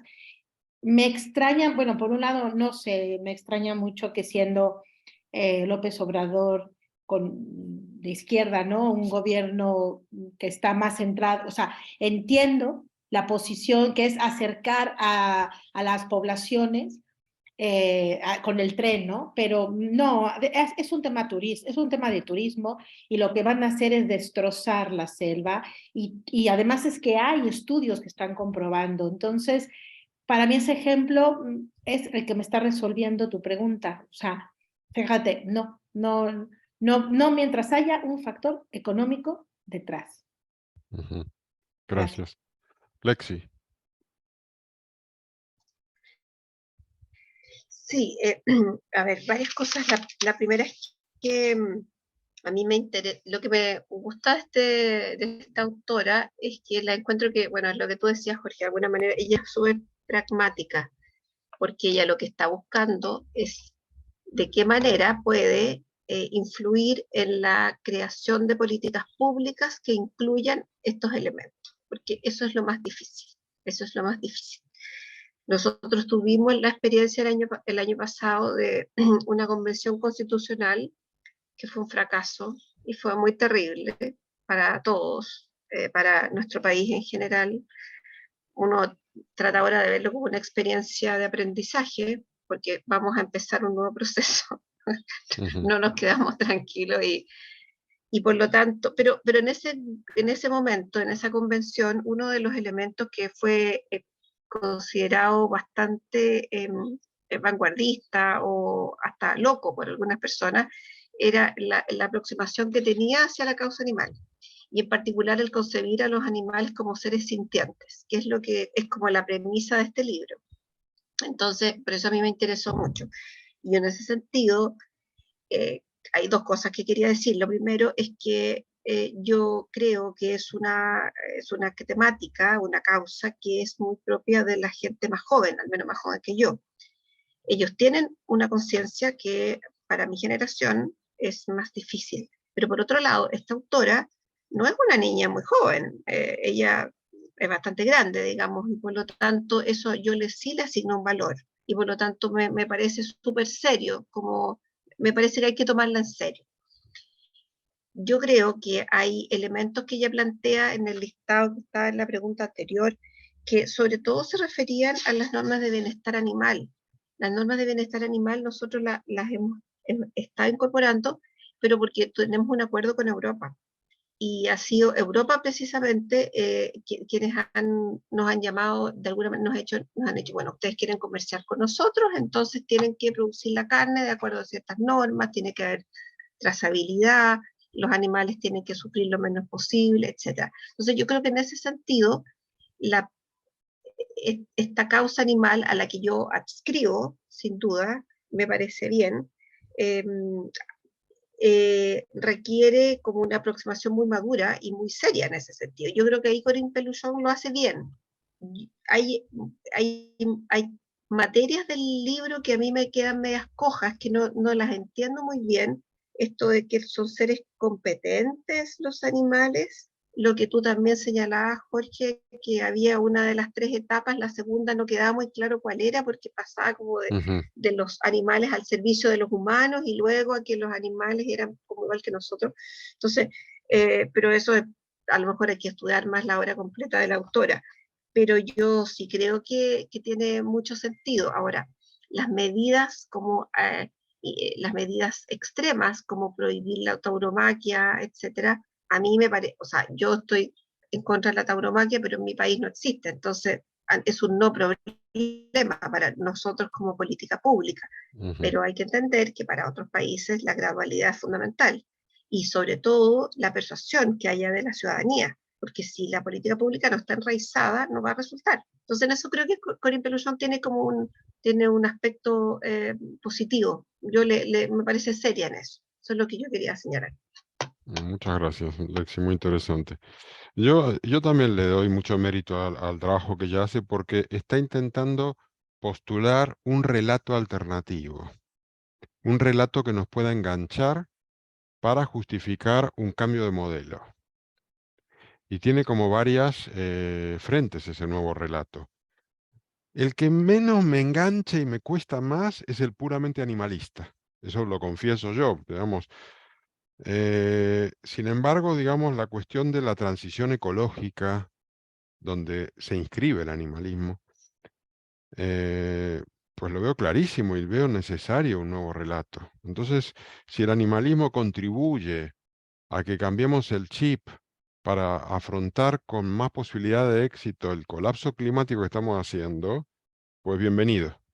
Y ahí soy pragmático. Si el animalismo nos sirve. Es decir, ¿por qué hay que crear un relato? Y me gusta también la apelación a los afectos y a las emociones que ella hace. Porque dice, no es una cuestión puramente racional. Tenemos que hacer hincapié en las emociones. Que vamos a ver al final de esta primera mitad, que hasta tiene un punto casi como religioso. Porque habla de la trascendencia, de este sentido de que pertenecemos a un todo. Y bueno, yo también hacía una pregunta por ahí, decir, mira, perfecto, si el nuevo relato tiene una connotación religiosa, por ahí hasta tiene posibilidad de éxito incluso. Porque si hay algo que siempre ha existido y engancha mucho es la religión. Y ahora tendríamos que tener una religión verde. Porque si no, vamos al garete. Bueno, ya estoy delirando. Bueno, Lexi, ¿tú tienes la mano o la tenías de antes? No. Silvina, encendiste la cámara, ¿qué tal? No sé Estaba si... buscando ahí la manito, no, solo iba a decir que en la India las vacas son sagradas hace bastante, ahora que estás hablando de la religión. Me acordé de... Es un buen elemento, sí, es verdad. Buen dato, gracias. Pero yo creo que hay diferentes niveles, porque por un lado está la preservación de los ecosistemas, por la propia preservación del sitio donde vivimos, y por otro lado está poner a los animales en una igualdad de derechos con, o sea, lo que se llaman las personas no humanas, que hay toda una discusión sobre eso, ¿no? Sujetos de derecho no humanos. Que es, yo estaba leyendo que se está tratando de hacer más con los simios, pero eso ya, no sé, eso me resulta más difícil de entender. Sí, Una cosa es el ecosistema, no ser cruel en la crianza de los animales para el consumo, porque me parece que es natural comer proteína animal. Y bueno, para eso hay que matar al animal. No, qué sé yo. Es parte del propio círculo de la naturaleza, ¿no es cierto? sí, Entonces aparte nosotros ningún animal se plantea la duda de si tengo que matar o no. por El único, eso, el por único eso. que se la plantea es Entonces, el humano. pero entonces, no sé, me parece bien lo de no someter a una situación de tortura a los animales, pero de ahí a ponerlos como sujetos de derecho, como son las personas humanas, hay un trecho, pero bueno. Mm, sí, efectivamente, gracias. Sí, Rebeca. Hola. Hola. A ver, yo creo que aquí hay un punto bastante interesante que se mencionó y es el tema de que, bueno, la pregunta en sí es muy interesante, pero yo creo que no se puede dejar de lado el tema del antropocentrismo, porque en sí, si nos preguntamos, o sea, si nos preguntamos un poco más allá, ¿por qué se está tratando de, por qué, mejor dicho, Corín plantea el tema de darle una nueva forma al tema de el medioambiental, el tema de los animales y ese equilibrio que mencionaba antes? Pues simplemente responde, al menos desde mi punto de vista, responde justamente para el tema de la permanencia humana en el planeta. O sea, creo que la pregunta sería diferente si nosotros tuviéramos que coexistir con otra raza. Por ejemplo, digamos que los marcianos vivieran aquí en la Tierra o algo así. Entonces yo creo que ahí sí se vería de forma diferente, pero al menos en este caso, como somos los seres humanos y los seres humanos vivimos en este planeta, al menos yo creo que aquí nos introduce, al menos a mí, me hace pensar que se introduce el tema de la economía sostenible y sustentable, que al menos se está tratando de que esta generación sea más consciente con el tema del uso de los recursos, porque también tenemos que darles esas posibilidades de usar los mismos recursos, la misma cantidad a las generaciones futuras. Por lo tanto, obviamente es ahí cuando podemos dejar al lado un poco, ahí menos, lo entiendo yo, deberíamos pensar en cuán egoístas estamos siendo ahora al consumir tanto, al desperdiciar tanto, porque las futuras generaciones ya no van a tener los mismos recursos que nosotros tenemos. Yo creo que de cierta forma, no sé si es así, porque la verdad es que no he podido leer mucho del libro, de apenas y algunas páginas que he podido encontrar, pero creo que me ha hecho reflexionar en el tema del sentimentalismo. Yo no lo estoy más viendo, no estoy viendo del tema desde el punto de vista sentimental, del tema del maltrato animal, porque yo también soy muy fanática, por ejemplo, de los perros, de los gatos, porque son animales domesticados y nos sirven para compañía y de cierta forma uno se siente afectado cuando se afecta a algo que lo sentimos cercanos. Pero dejando al lado el tema del sentimentalismo, estamos hablando del tema de recursos ahora, en esta generación. Cuán importante es para nosotros pensar en las generaciones futuras, en nuestros hijos, en nuestros nietos, cuáles van a ser esas oportunidades de ellos de disfrutar la misma cantidad de recursos que estamos haciendo nosotros. Entonces, más bien es un tema de coexistir, al menos para mí, en este momento, porque como ustedes ya lo han mencionado antes, pues los animales tienen un ciclo, por ejemplo, en la selva, ellos tienen un propio ciclo de que unos se devoran a otros, pero es un tema de supervivencia y ellos coexisten de esa forma y nosotros también estamos coexistiendo en su mismo ambiente. Tenemos un solo planeta, lastimosamente, en donde tenemos que coexistir todos. Entonces, más bien yo creo que igual, yo creo que más bien me invita al menos el libro a mí a la reflexión. ¿Cuánto debería pensar en las generaciones futuras? Y en cuanto Bueno, sí. Eso es todo. No, Perdón, gracias, me Rebeca, alargué, perdona que te gracias. corté.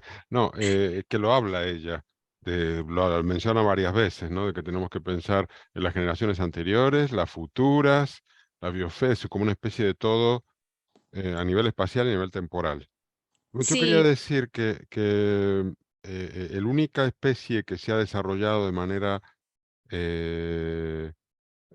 ¿cómo diría yo? Exponencial, no me acuerdo con qué palabra lo decía un autor que leímos, a nivel plaga, es la humana, ¿no? Es decir, nuestra especie en los últimos años se ha multiplicado por 3, por ejemplo, de 1950 ahora, es decir, en 75 años se ha triplicado, de 2.500 millones a 8.000 millones.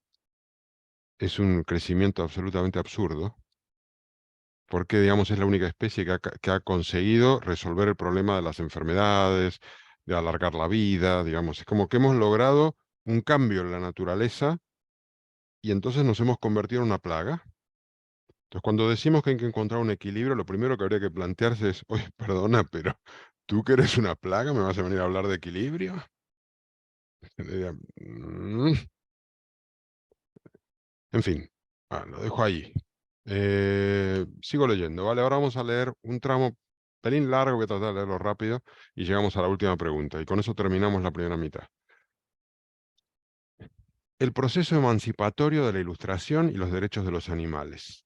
Dice, los derechos humanos, un proyecto de emancipación aún en marcha. La combinación de democracia y derechos humanos para todos es una construcción reciente, que Peluchón remonta a la Declaración de Independencia de los Estados Unidos y a la Declaración de los Derechos del Hombre y del Ciudadano de la Revolución Francesa. Ambas revoluciones cristalizaron los ideales de la Ilustración, de emancipación y autodeterminación de los individuos. En el siglo XX, estos derechos se condicionaron a partir de la protección de las minorías y la integración de derechos sociales. El feminismo o el multiculturalismo dieron lugar a políticas de discriminación positiva, como una manera de corregir desigualdades instaladas en las sociedades. Sin embargo, la promesa liberal occidental se ve hoy desmentida por el incremento de las desigualdades y la falta de respuesta del sistema. Occidente y sus políticas de derechos humanos son vistos desde muchas regiones como una tapadera que intenta ocultar los efectos de la colonización y la globalización. La causa animal, una extensión de la Ilustración. Siguiente título. El ajuste a devenir de la causa animal, nos dice Peluchón, que nos permitirá terminar con el antropocentrismo y sus efectos destructivos del planeta. La causa animal es el acicate para reafirmar el proyecto civilizador. Todos los seres humanos son, en principio, titulares de derechos que deben proteger su inviolabilidad. Otorgar derechos a los animales, que son seres sensibles e individuales, con el fin de respetar al menos sus necesidades etológicas y no hacerles sufrir innecesariamente, representaría un avance moral y civilizador en la continuidad de este esfuerzo por lograr una definición de justicia más inclusiva. Los intereses de los animales han de ser incluidos en el bien común. Los derechos conferidos a los animales son una extensión de los ideales de igualdad y justicia de la Ilustración, dice Peluchón. Y afirma, indicando que la clave de este cambio es la incorporación de la noción de vulnerabilidad. Aclara que los animales no pueden ser nuestros conciudadanos, porque la responsabilidad presente y futura puede ser solo humana. Hace un símil entre los animales y las personas dependientes. Siguiente título, es necesaria la renovación del humanismo. Promover más justicia hacia los animales significa renovar el humanismo de los derechos humanos, pensándolo a la luz de nuestra responsabilidad hacia otros seres vivos con los que compartimos la habitación de la tierra y una comunidad de destino que va unida a nuestra vulnerabilidad. Peluchón defiende la convergencia de la protección del planeta, la justicia social y la mejora de la condición animal como los grandes elementos de la transición ecológica. Esto sería una muy buena síntesis, ¿no? Porque ella no está hablando solamente de la causa animal, está hablando en el fondo de poder hacer la transición ecológica. Y la causa animal es una de las tres patas. Las conquistas de la Ilustración consiguieron terminar con el modelo teocrático anterior, pero borraron, y estas son palabras de ella, la dimensional relación de nuestra existencia, haciéndonos perder el sentido de lo que nos une a los demás. Al quedar desconectados, aceptamos un modelo de desarrollo insostenible, que no reconoce los límites del planeta. Nos ha llevado a saquear la tierra, maltratar a los animales y deshumanizar al conjunto de la sociedad. Se hace necesario replantear el lugar de la economía y la potenciación de lo político. Ese programa, que es el de la transición ecológica y que incluye la consideración de los intereses de los animales en el ámbito de nuestra consideración moral y en nuestras políticas públicas, amplía la obra emancipadora de la Ilustración y reanuda plenamente su ideal de civilización. Y ahí termina este apartado. No hice ninguna pregunta porque sabía que íbamos a estar con poco tiempo, entonces pasé directo al siguiente, que es la ética de la vulnerabilidad y la ética del cuidado, similitudes y diferencias.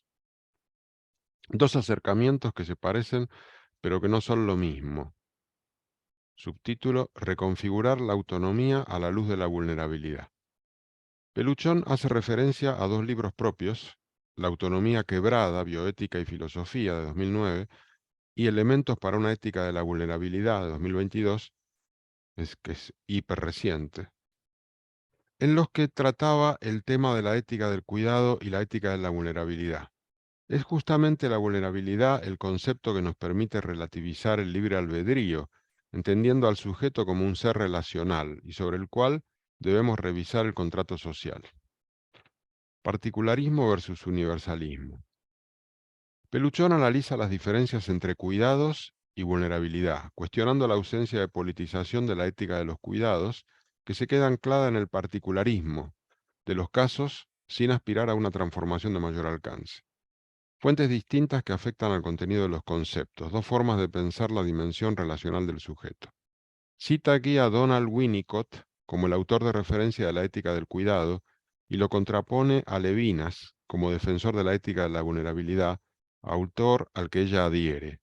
Mientras los cuidados mantienen la situación bajo control del cuidador, la vulnerabilidad establece una relación recíproca, de carencias mutuas, ¿no?, que escapan a nuestro control.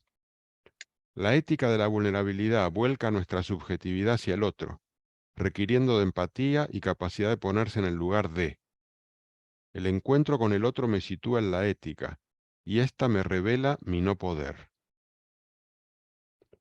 Ética de la no dominación versus fenomenología de la corporeidad. Peluchón explica que la vulnerabilidad nos habla de seres vivos que tienen hambre y sed, que pasan frío, pueden experimentar fatiga, sufrir insomnio, padecer dolor y son susceptibles al placer. El ser consciente de su vulnerabilidad es consciente de su corporeidad y de su finitud, la muerte. Está mal redactado, pero bueno. Digamos, el ser que es consciente de su vulnerabilidad es consciente de su corporeidad y de su finitud, es decir, de su muerte. Somos comida y placer, y eso nos distingue del sujeto autónomo liberal. El alimento mata el dualismo cultura-naturaleza. Comer es hacer política, dice Peluchón. En este punto, Peluchón se distancia de Levinas, a quien acusa de quedarse en la teoría, apelando por su parte a una visión práctica. La ética comienza a tener sentido a partir del momento en que como y vivo en algún lugar. Los alimentos me conectan con los demás, incluso si no tengo a nadie con quien compartir mi comida. El individuo liberal desconectado del mundo sería más manipulable por no tener asideros que lo conecten con el mundo. Por el contrario, la ética de la consideración da lugar a sujetos interconectados que se prestan atención, se dan cabida y se asignan un lugar mutuo. Ética y política. Según Peluchón, la ética de los cuidados y el ecofeminismo se centran en los particularismos, negando cualquier búsqueda universalista, porque ese afán de universalismo lo consideran hegemónico y asociado a ideas de dominación. Y están totalmente en contra de las ideas de dominación, y eso viene sobre todo del feminismo, según dice ella. A pesar de ello, reconoce el valor inmenso de la ética de cuidados, en particular en el ámbito médico. Ética del cuidado versus filosofía política. Fortalezas y límites de la ética del cuidado en política y medicina. Justamente la ética de los cuidados es débil políticamente, dice. Para resolverlo, hace falta un marco conceptual que pueda reemplazar la filosofía del sujeto, sobre la que descansa el liberalismo, por otra concepción de la relación del humano con el otro. Esto requiere una articulación entre las nociones de autonomía, vulnerabilidad y responsabilidad, que la ética del cuidado y cualquier política de no dominación no están en condiciones de proporcionar. La autonomía sigue siendo un horizonte. Así, la autonomía sigue siendo el horizonte de un acercamiento terapéutico centrado en la vulnerabilidad. Peluchón defiende, junto a George Canguilhem, que la enfermedad es otro modo de andar la vida. Cada quien tiene algún grado de autonomía, que debe ser defendido y respetado, pero que nunca es completo, dado nuestra vulnerabilidad. Insiste con su mensaje, que a fuerza de repetirlo va cobrando claridad. Eso lo puse yo porque es que va repitiendo bastante. Y dice, es necesario modificar la concepción del ser humano que sirve de base al Estado liberal y reemplazar el individuo atomista, definido por sus libertades, por un sujeto relacional y corporal cuya supervivencia y calidad de vida dependen de condiciones a la vez medioambientales, biológicas y sociales que constituyen su entorno. El nuevo orden requiere un nuevo contrato social. Al marco liberal igualitario que hacía de la seguridad o convivencia pacífica y a menudo indiferente de las libertades y de la mitigación de desigualdades, los dos principales deberes del Estado, se suman nuevos fines, en particular la protección de la biosfera y la justicia hacia los animales. La palanca del cambio del paradigma sería la instauración de la ética de la consideración. Ética del cuidado y ética de la consideración. ¿Por qué una ética de las virtudes?, dice ella. Defiende una ética de las virtudes que añada a la ética de los cuidados la dimensión de la que carece, es decir, la autosubjetivación. Con ello el sujeto es capaz de establecer una relación justa consigo mismo al elegir ciertos bienes, incorporando el universalismo que los cuidados no tienen. Bueno, aquí es la parte donde se viene un poco como arriba, que como no soy filósofo, no tenemos ningún filósofo aquí, no es que nos ayude, pero bueno, voy a leer este último apartado, a mí me parece muy interesante, que es la relación con lo inconmensurable, consideración y trascendencia. Ese anclaje en el medio y en los cohabitantes del planeta añade una dimensión de inconmensurabilidad y trascendencia. Todo empieza con la humildad, la conciencia de la condición carnal y engendrada y de las propias limitaciones y falibilidad, lo que nos dispone a la caridad y a la justicia. No se trata de un movimiento ascendente hacia Dios, sino de un movimiento descendente hacia el interior de uno mismo que nos hace sentir el vínculo profundo que nos une con los otros seres vivos. Tal es la trascendencia que implica explorar lo que se encuentra más allá del lenguaje. La pertenencia internalizada al mundo común sería la condición de reparación de nuestro mundo dañado. Finalmente, este último párrafo, el proceso de subjetivación que está ligado a la afirmación de la autonomía moral y la individuación, que produce una ampliación de la esfera de consideración, modifican al sujeto en su dimensión intelectual, emocional, moral y espiritual. Sus representaciones, la imagen que tiene de sí mismo y de los demás, e incluso sus aspiraciones, ya no son las del Homo economicus, cuya adicción al consumo y el deseo ilimitado de reconocimiento surgen de un vacío interior y de la pérdida de cualquier relación espontánea con el mundo común. La consideración sustituye al deseo de imponerse aplastando a los demás, un sentido de cooperación y el deseo de proteger la vida. Desarrolla en el individuo la capacidad de reconocer sus límites y atravesar sus emociones negativas, y eso le permite franquear la negación y la indiferencia, y a la vez ser más libre y estar más disponible para los demás. Da ganas de aplaudirla. Y esta pregunta 5 es: ética de las virtudes, ética de la consideración. ¿Cuánto de resonancia cristiana, esto lo digo yo, es la pregunta, es posible encontrar en estos planteamientos? Dotar a la propuesta de construcción de un nuevo humanismo de peluchón con raíces religiosas e idea de trascendencia podría hacerla más factible, más digerible. ¿Una nueva religión verde? Esa es una pregunta. Bueno, y la otra la hago también, así respondéis a la vez. ¿Qué te ha parecido esta primera mitad del libro? ¿Te sientes impelido a la acción? ¿O no? ¿Te quedas tan impávido que...?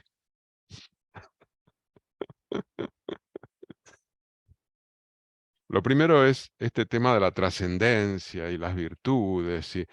¿No les parece que suena un poquito como cristiano, como religioso? Silvina. A mí me sonó más hindú, porque es como formar parte de un todo. Eso sí es verdad. Esa continuidad de un ser en otro, en donde de repente sos humano y en otra vida sos otra cosa y sos parte de un todo. Y entonces tenés una trascendencia, pero no como individuo, tenés una trascendencia como un ser vivo, indistinguible de los otros. Por otro lado, la idea de dejar de lado el individualismo y trabajar en forma colectiva, más que la iglesia, me parecía ya una cosa de una militancia política, ¿no? Comunismo. Sí, comunismo, o sea, las dos cosas que a mí me remitió fue a hinduismo y comunismo, una ética de la solidaridad. Pero bueno, eso es todo. Muy bueno, muy bueno. No porque seas mi hermana, ¿eh? Bien. Lexi Orozco. A mí no me pareció así como, no me recordó cristianismo, en el sentido que ella, pensé que ella es francesa y todos los franceses en general rehuye a, a lo, a lo cristiano o a lo religioso, pero sí me pareció muy humano, ¿no? Muy humanista como visión. Y no puedo dejar y también un poco de buenismo, diría yo, en el buen sentido, o sea, es súper positiva, ella como que trata de buscar una solución, de lograr, porque yo pienso que ella como enfoca las dos cosas, o sea, enfoca desde la causa animal, desde la política pública, pero también desde el ser humano, desde las personas. Entonces como que trata de, por arriba y por abajo, de bottom up y como se dice ya al revés. Entonces eso me parece súper interesante. Y lo otro, la última pregunta que tú haces, que si nos sentimos, si yo me siento llamada, bueno, a mí sí me ha gustado el libro, me parece bien, de alguna manera le da cierto sustento a una causa que yo no conocía mucho cuál era el sustento, y ahora me explico muchas cosas de lo que yo he ido leyendo y escuchando en general en el diálogo público en todas partes. Pero la otra cosa, que es lo último, es que sin duda que esto es una visión muy europeísta, o sea, es una visión súper avanzada, y para nosotros en nuestros países no siempre puede ser adecuada, porque nosotros estamos en una etapa eh, de distintas, digamos, cada país tiene su propia realidad, pero nosotros como que en ese sentido somos más básicos, por así decirlo. Por eso me pareció interesante, por ejemplo, cuando se habla de bienestar animal, como yo les contaba, nosotros lo recibimos porque tenemos que cumplirlo, porque lo tenemos pactado. Y eso es un efecto súper positivo. Pero hablar de bienestar, o sea, crear normas por nosotros mismos de bienestar animal, no creo que haya sido muy, o que tenga mucha posibilidad de llegar a ser. Entonces sí me pareció interesante el libro, quiero seguir leyendo, lo encuentro súper bueno. Y también las otras visiones que que tú has mencionado, bueno, que ella misma habla de los otros autores. Eso quería decir. Sí, genial, muchas gracias. Bueno, eso que dices de la visión muy europeísta, pues efectivamente, porque además esto de habrá que ver cómo se hace con los países emergentes para que también se vayan sumando a la campaña, porque si no al final, ¿y cómo lo puedes hacer? Imagínate, por ejemplo, en Argentina que se decida que, perfecto, ya no hay que maltratar ningún animal, no comemos más carne, pues con la cantidad de ganado que hay, sí, sí, hay que cerrar el país. Bueno, no sé, por ahí no, ya veo que se ha encendido la cámara, Silvina, para decir algo. No, Espera que sí, que está Blanca No, Estela, pero si quieres di tú, bueno, a ver, no, por alusiones, di tú. solo lo que quería decir era que me parecía que también en la cosmovisión y en la cultura de los pueblos originarios de América hay una conexión con la tierra y con los otros seres vivos de la tierra que no es justamente europeísta, es de los pueblos originarios. Y en la constitución del Estado plurinacional de Bolivia entran todas estas cuestiones de los derechos de la tierra, etcétera, etcétera. No sé el tema de los animales específicamente, pero hay una visión de la conexión con la tierra y el ecosistema y de la preservación. Me parece en esas culturas, y eso se trae a algunas de las legislaciones en nuestros países. Eso es todo. Sí, muy bueno eso. Blanca Estela, sí, yo no le vi tinte cristiano, más bien le vi como adquirir un compromiso, pues en este, en esta tierra común que tenemos los seres humanos, ¿verdad? Cuidarlos. Pues a mí me pega mucho el hecho de que pues es muy fácil indignarse detrás de una computadora y no tomar acción. Entonces, me gusta mucho la propuesta que hace la autora y ahí te respondo de que sí me gusta el libro. Muchas gracias, me alegro. A mí también me encanta, ¿eh? Ana María. A mí también me gusta el libro y yo creo que Corín Peluchón lo que quiere es incluir una realidad más allá del materialismo. No sabría decir si tiene influencia de alguna religión monoteísta concreta o de alguna religión oriental, pero lo que yo sí que creo es que ella en algún momento dice que solo con las razones de la ciencia es difícil cambiar el paradigma de relación con los otros seres vivos del planeta. Entonces yo creo que ella, también apelando un poco a las emociones, que dice que es desde el ámbito de las emociones como podemos empezar a cambiar la relación, pues ahí ella pues, ha elegido esa forma de decir que hay que vincularse emocionalmente, y yo no sé si incluso espiritualmente, ¿no? Aunque ella no lo menciona como tal, ¿no? Que ella conciba una realidad espiritual aparte de la realidad material con la naturaleza para poder empezar a relacionarnos con ella, con la naturaleza de otra manera. Y sí, me está gustando mucho el libro, voy a leer hasta el final. Genial, Ana María. No, es que yo creo que sí, que efectivamente ella, con esta idea de la subjetivación y lo inconmensurable y conectarte con algo inconmensurable y trascendente y hacerlo a través de la emoción, para mí eso es la fe. Por eso hago esta pregunta, porque para mí, en el fondo, ella está, aunque no sea una fe religiosa, es una fe en la pertenencia a un todo, quizás como decía Silvina. Una especie de conciencia de pertenencia, algo que no podemos controlar porque es inconmensurable. Y eso es a lo que ella apela. Entonces eso tiene un punto para mí como religioso. Pero me gusta, fíjate. Quizás porque cuando era joven me mandaron a una primaria religiosa, que tenía clases de religión. Y como yo era buen alumno, en mi casa nadie daba ni bola a la religión, nadie hacía nada vinculado a la religión, pero yo tuve la suerte que me mandaron a un colegio, la primaria lo hice en un colegio privado, católico, y entonces tenía clase de religión. Como yo era buen alumno, también me lo creía. Eso es increíble. Entonces después en mi casa nadie daba bola a la religión, pero yo sí. Entonces yo iba a una iglesia que estaba, decía, tengo que ir a misa, porque era un deber de la escuela. Por suerte, cuando pasé al secundario ya no fui más a un colegio privado, fui a un colegio público, laico, y con una semana ya me olvidé de la religión. Ya cuando aparecieron todos los... Pero bueno, algo quedó, y ahora Peluchón me lo despertó. Chantal.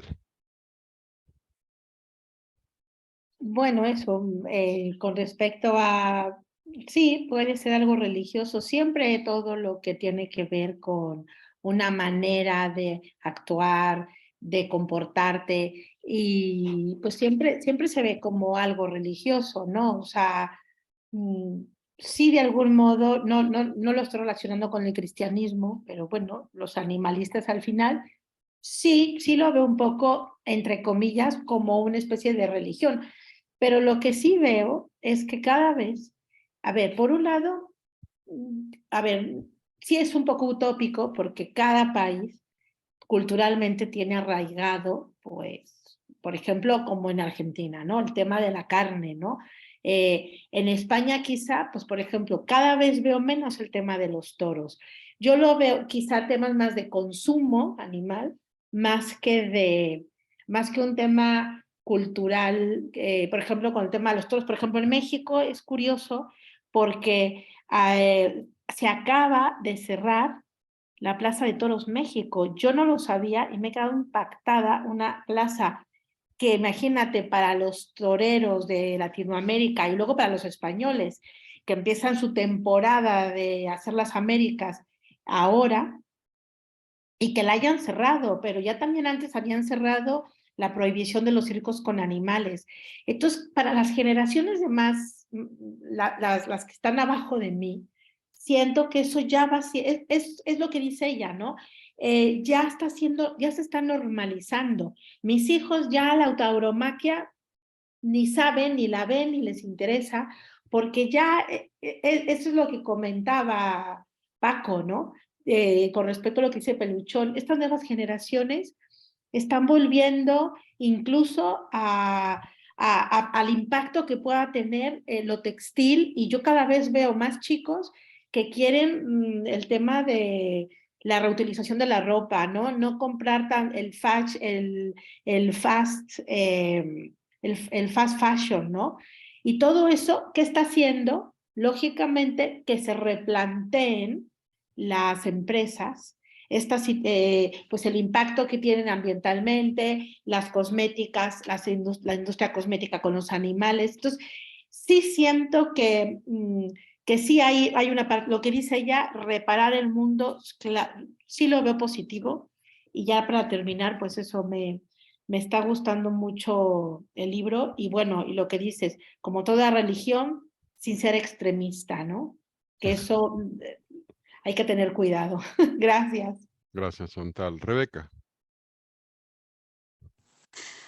Hola. A ver, a mí sí me sonó la verdad un poco así como cristiano, pero